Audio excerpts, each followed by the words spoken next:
Hello beautiful soul! Welcome back to my channel. This is Meisha Ame from Japan, Kabayan Virgo. This reading is for you. Tingnan natin ang iyong June 1 to June 7, 2025.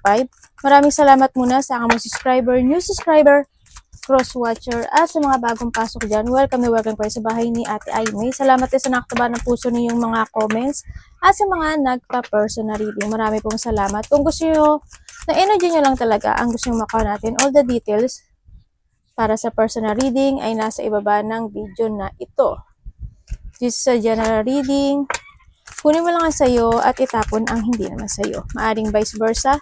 Energy mo, energy ng person mo, energy ng malapit sa puso mo. Nangyayari, or mangyayari pa lang. Use your own intuition. Lawakan natin ang ating isipan. I'm only the guide. Kuhanin mo. Energy reading to. Ano man ang gender mo, ano ba ng edad mo, ipasok mo ang sarili mo. Meron tayong 4, 23, 28, 29. Talagang look to the future ka. 26. Okay. Magkakaroon ng mga growth, no? Kumaga, meron tayong Gemini, Libra, Virgo, and Cancer. Ayusin ko nga. Teka, mag-ano na ako ng paa. Okay. Yun. May mga situation na aaralin mo. May mga bagay na i-research mo or may mga bagay na maghahanap ka ng resulta, maghahanap ka ng katotohanan. Parang there's a researching situation, no? Sa nakikita ko dito. Yan. Siguro mag-aaral ka, may pag-aaralan ka, may aalamin ka, mga ganyan. So, nakita ko dito. Ang nakikita ko rin sa'yo is may konting delay sa ibang aspeto ng buhay mo. Yan. May konting delay lang. Hindi naman lahat, pero may madidelay. No? Ako nakikita. And syempre, hindi naman nawawala yung challenge na darating sa buhay mo. May mga challenge, may mga situation na mahirap sa'yo or nahandin yung situation na magiging magulo or stress man yan. Maaring ito is related sa career, sa trabaho mo, ganyan. Or handin yung situation na may mga pagkakaba, maaring makakaramdam ka ng kaba, nervyos. Ako nakikita dito, ganun. May mga tao or may tao din ako nakikita na may masasabi sila sa'yo. Ay, naku, namatay yung iPad. Yun. Siguro pipintasan ka nila. May sasabi, basta may mga masabi. Yun ang nakikita ko. And then also, mag-ingat ka din, no, maaring may mga mawala sa'yo. Ibig sabihin, either malaglagan ka ng mga mahalagang bagay, ganyan. O kaya manakawan ka sa iba sa inyo. Sa iba naman, ang nakikita ko, there's a disease. May tao bang may sakit? May sakit ka ba, Virgo? Yung nakikita ko, o may magkakasakit. Maring a part of the family, or ikaw, baka hindi yung sitwasyon na gusto mo muna mag-rest. No, kung may mga sakit man ito, siguro ano na lang siya, is kumbaga may kailangan niya lang mag-commit doon para mag-totally heal siya. No, sa nakita ko. Halimbawa sa'yo, kung medyo mabigat yung pakiramdam mo, kasi may mga iniisip-isip ka, kasi stress ka, maaaring ganun. Diba? O, andito rin yung sitwasyon din sa nakikita ko dito na meron kang inaaral o nire-research na parang may gusto kang buuin na isang situation. Ganun. Parang may gusto kang i-structure. Ganun. Itayo. Parang itatayo mo. Parang bubuin mo. Parang ganun sa nakita ko dito. Yun. And then also, andito yung iba sa inyo is maaring masikreto kayo or someone's is may secret. Ako nakikita dito. Andito yung pagiging ano mo rin. Minsan parang gusto mong minsan ng you want privacy, no? Sa nakikita ko ito kasi Ay, sorry anak. Parang hindi yung you want na, gusto mo nang i-secure yung sarili mo sa mga tao na, or you need sa mga tao na may masasabi sa'yo, ganyan. Siguro maglalagay ka ng limitation or boundary, or you need, no? Magkakaroon ka ng boundary sa kanila. O you need mo maglagay ng boundary sa kanila. Anak, baba ka dito. Nahuhulog siya dun sa balikat ko eh. Ano po ang energy? May pagkain ka pa dito? Anong energy po ni Virgo? Ba yan? Ay, nasa lima. Show me, show me, show me, show me.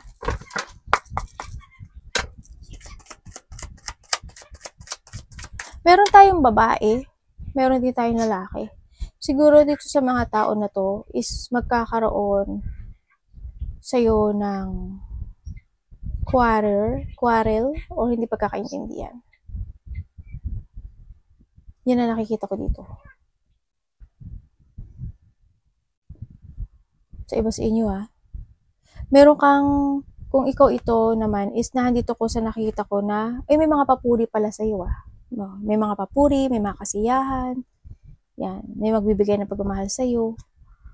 Yan, meron din ako nakikita na nandito ka, mayroon kang connection o nakakomit ka sa isang bagay o sa isang sitwasyon na ikinalulungkot mo o nakakaramdam ka ng lungkot doon sa nakikita ko dito. Sa iba naman sa inyo, meron ka mga paninindigan this time. Yan, may mga paninindigan ka, may mga actions or there's a desire ako na nakikita sa iyo na gusto mong gawin talaga. Energy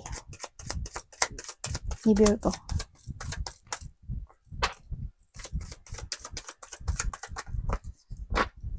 Ay,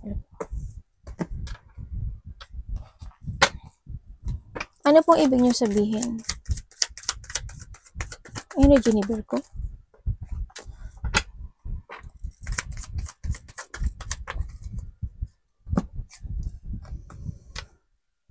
Okay, ang nakikita ko sa energy mo, siguro is pagkalito. Ito, no? May mga pagkalito.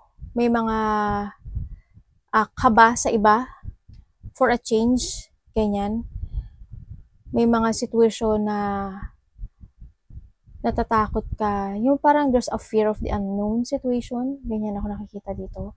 Or hindi yung mga situation, ang nakikita ko energy mo is, may mga idea ka na maaring magiging mabagal yung decision mo, or parang may mga idea ka, may mga maiisip ka na gusto mong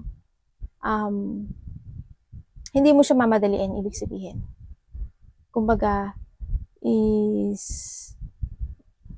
magkakaroon ka pa dito ng few options. Yun ang nakikita ko dito. Yun, may mga pupukusan ka. Or meron ka mga slow decision situation. Ako na nakikita sa'yo dito. Yun. Yun nakita ko energy mo.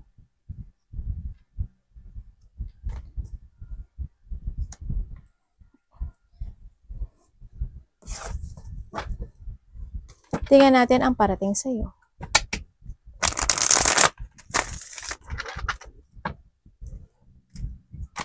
Yung iba naman sa inyo is, handito yung, when it comes sa salita mo, magiging practical ka raw. Merong sitwasyon na it's more on practicality. So, siguro sa pananalita mo, magiging practical ka sa salita mo. Magiging, hindi ka agad-agad magsasalita as long as hindi mo alam yung kahihinatnan nun. Yun na nakikita ko sa'yo.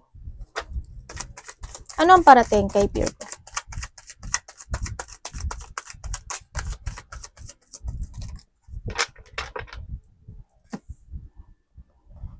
Ano po ito?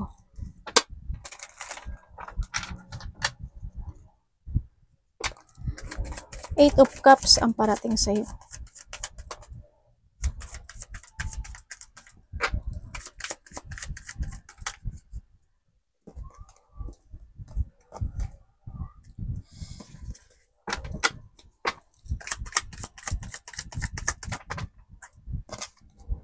Uy! Ano po to?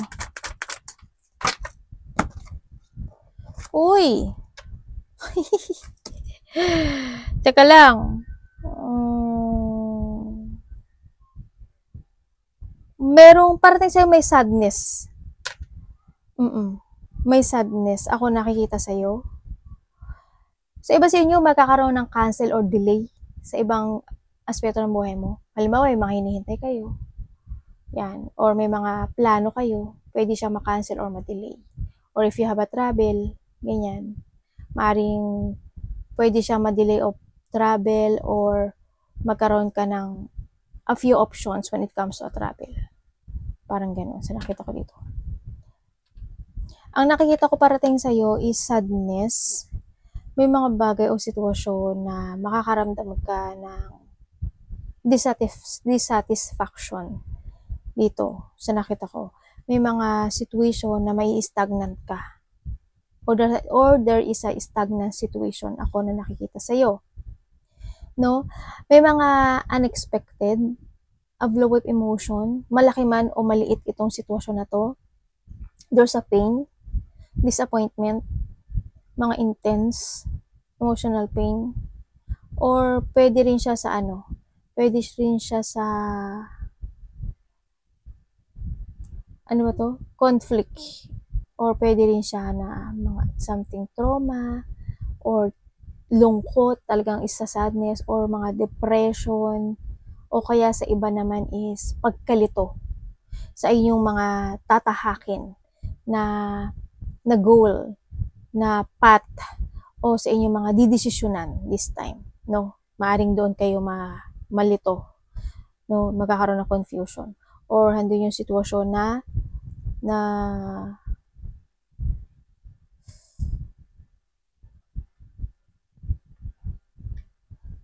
merong dito may rejection ako nakikita. Ganun. Maaring i-reject mo or may mga i-reject ka or mayroong mga sitwasyon na magiging on and off yung action mo. Yun nakikita ko. Yun ang parating sa'yo. Sa iba sa inyo is makakaramdam kayo ng pagka-boring. Ganun sa nakita ko. Meron din ako nakikita dito na may mga iiwasan kayo. Sa iba hindi lahat to sa inyo. Kung ano mo lang sa'yo ito. May mga iiwasan daw kayo. May pag-iwas. Maaaring may iiwasan ka or may taong iiwas sa'yo. May separation sa iba. Or maaaring dahil sa pag-iwas na yun, maaaring isineseparate mo yung sarili mo sa iba. O isiseparate mo yung sarili mo sa isang sitwasyon. Ano po ang dapat iwasan ni Virgo?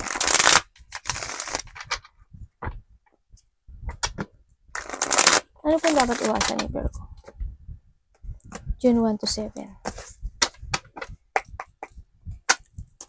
I-show me.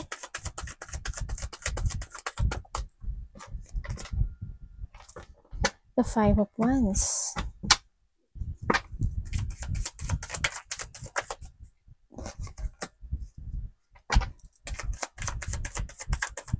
Alam ko naman na hindi ka ganito. No? Sa nakita ko dito. Okay. Iwasan mo yung mga bagay o sitwasyon na hindi magkaroon ng pakikipagkasundo sa mga tao na, halimbawa, mga taong galit, mga taong hindi naging good terms sa'yo. Yan, iwasan mo yun. Iwasan mo na hindi ka magsakripisyo sa mga bagay-bagay na gusto mong ma-organize or gusto mong magkaroon ng pagbabago dito o gusto mong matapos. Ganyan. Iwasan mo din na maging, alam ko naman na hindi kayo ganun, na may mataas na ang ego, magtataas ka pa ng ego. Yung, alam ko, medyo calm naman kayo. Alam ko naman yung Virgo. Baka ma-out of balance ka lang. Iwasan mo din yung mga tao na nakakipagkompetensya sa'yo. Mga tao na may disagreement sila sa'yo. Mga tao na galit. Iwasan mo yung mga tao na matataas ang ego. Ganyan. Iwasan mo din ang isang sitwasyon na malack of direction ka, no? O mabeing stuck ka dun sa mga bagay na sila yung magiging cause, sila yung dahilan na ikaka-delay ng mga bagay-bagay mo. Ganyan. Iwasan mo na lang sila hanggat maaari. Iwasan mo din na hindi mo maintindihan. Alam ko naman na understanding ka. Mas lalo mo pang intindihin yung mga bagay-bagay na para magkaroon ng ending o magkaroon ng pagsasaayos or pagbabago. Ganyan. We need to sacrifice dito. Iwasan mo na hindi ka magsakripisyo sa mga bagay na gusto mo maging positive. Yun na nakita ko nito. Iwasan mo din yung hindi mo pa-force. Iwasan mo din na ma-disorganize ka o kaya yung hindi mo ma-force yung mga gusto mong aksyonan na opportunity. Ganyan. Huwag ka magpapadistract. Love. Love is sa lahat. Kapatid, magulang, anak. Ano ba itong boses ko? Kamusta po ang love ni Virgo? 1, 2, 7 of June.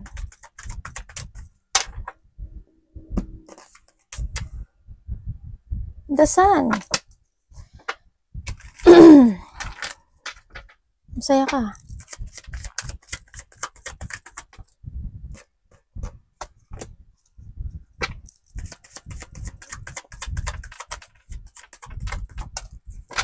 Okay.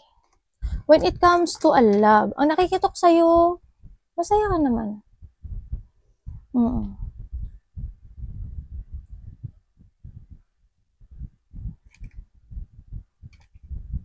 Meron tayong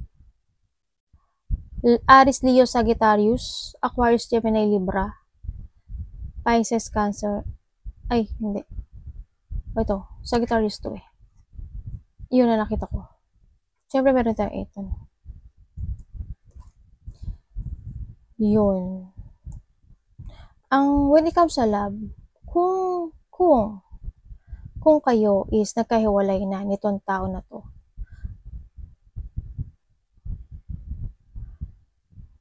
ang nakita ko maaring may tao na gustong kumausap sa'yo at manghingi ng sorry or mag-apology. Maaring itong tao na to is nagkaroon ng hindi magandang situation sa inyo in the past. Maaring iba sa inyo kasama nyo sa trabaho. No? Maaring nakilala mo siya sa trabaho. Ano nakikita ko dito?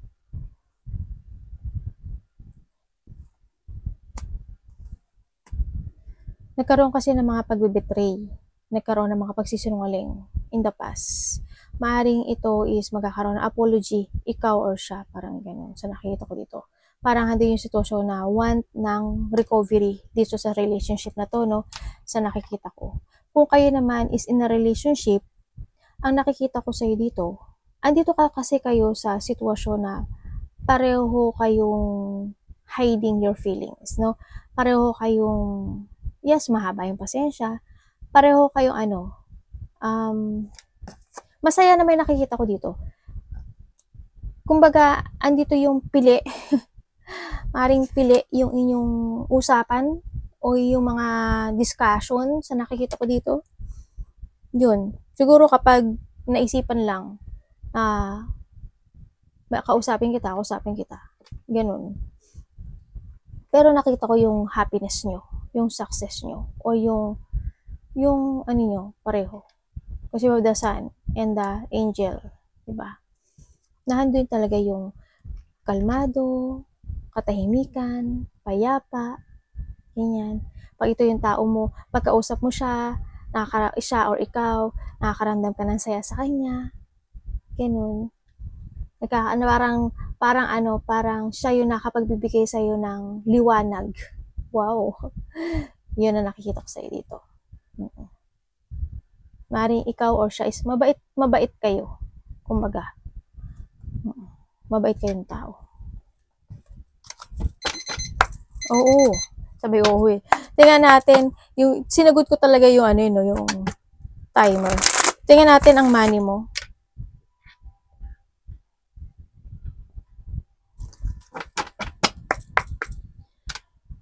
Maaring this week, no, itong taon na to, kakausapin ka nito.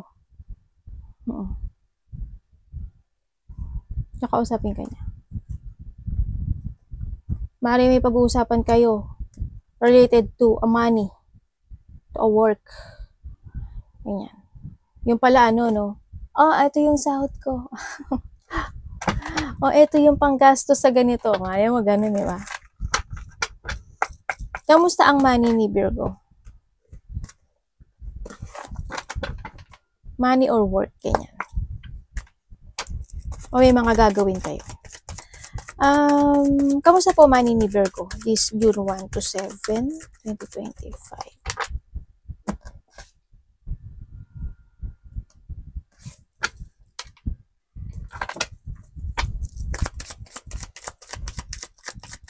When it comes sa money, medyo ano, no? Nagkakaroon ka ng pagpapabaya.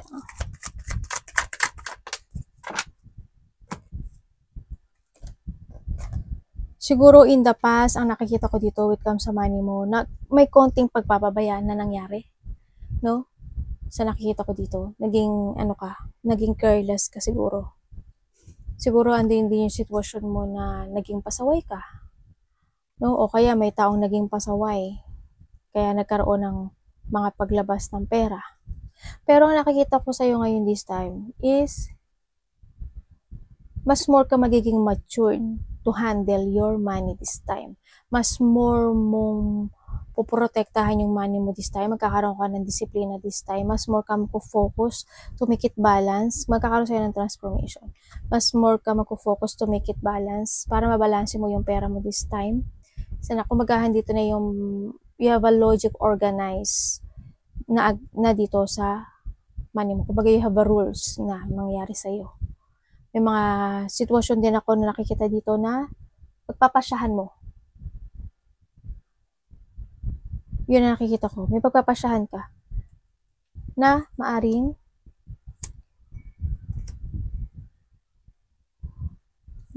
magkakaroon. May gagawin kang pagpapasya. Hindi ko alam kung may tutulungan ka o may gagawin ka na isang sitwasyon na kasi magkakaroon ng pagkikita-kita or magkakaroon ng banding, no? Ako nakikita dito. Maring itong mga tao na to is malapit to sa'yo. Mahal mo sa buhay ito. Maring nandito yung magulang mo, asawa mo, anak mo, karelasyon mo. Kuhanin mo lang inahan doon. Malapit siya sa'yo. So nakita ko dito.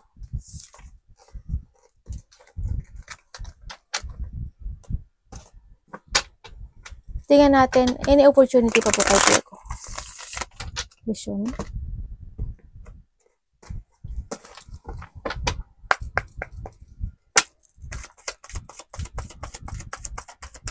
Magiging maganda yung handle mo sa pera.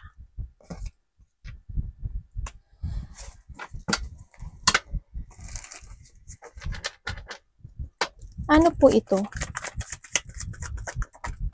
Uy. Okay.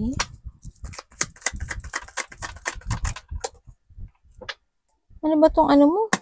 Sino ito? Ay, sorry anak. Okay. Ang nakikita ko sa'yo, opportunity, siguro iba sa inyo may travel kayo. Yan, maaaring magkakaroon kayo ng travel by the 6th, no? Yan, iba sa inyo may travel or you're thinking for a travel. Iba naman sa inyo opportunity is meron kayong isang gustong gawin na maaring may mga gusto kayong i-pursue. Either a project or may mga magti-taking a risk ka sa isang bagay mo sa buhay mo na maaaring i-move forward mo to. Pero may konting, may mape-pressure ka sa nakikita ko dito. Okay. Mape-pressure ka raw. May konting pressure, ano. Siguro, iba dito, if you are a social media, networking, or sa Maaaring sa trabaho mo, ganyan, in your workplace, may mga pressure situation ako na nakikita sa'yo dito.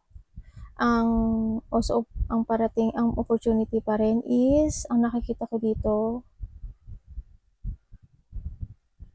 either may tao ako na nakikita na makikipag-usap sa'yo na pwede mong ika-pressure dito. Sa nakikita ko dito. Yun. Or maybe you have an idea sa iba na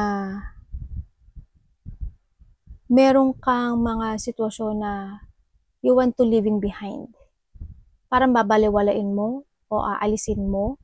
Yung nakikita ko dito. Or maari din na mapipressure ka kasi kailangan ng, parang may mga kalakaran ako nakikita dito. May mga kalakaran na maaring ito is pagkakasundo, no? Or pagkakaisa, na maaring napipressure ka dun. Or may mga sitwasyon na pwede kang magkaroon ng thinking of an option. Ako na nakikita dito. May mga ganun sitwasyon.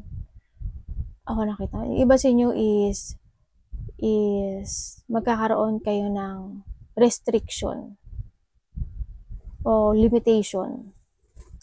Limitasyon yung Tagalog. Limitasyon sa mga bagay-bagay. Yun na nakikita ko dito. Advice. Tingnan natin advice sa'yo.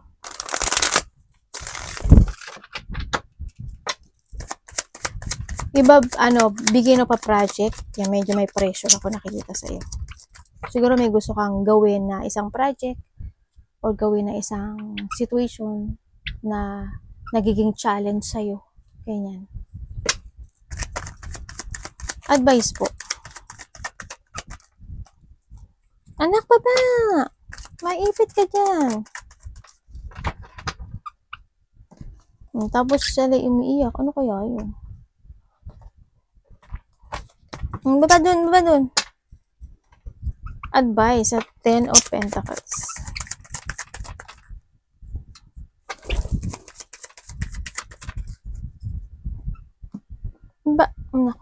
Okay. Okay, ang advice sa'yo is kailangan mo daw na may mga parte ng buhay mo na kailangan mo i-pursue, kailangan mo desisyonan, kailangan mo ring harapin yung takot mo, sinasabi dito, or andito rin yung sitwasyon na kailangan mo ring maging totoo or maging tapat o ilabas yung totoo mong nararamdaman, no, sa nakikita ko dito. And advice din dito sa nakikita ko sa iyo, may mga bagay na kailangan mo na aksyonan. May mga bagay na kailangan mong itama. May mga bagay na kailangan mong maghigpit. May mga bagay na kailangan mong hindi mo mapabayaan.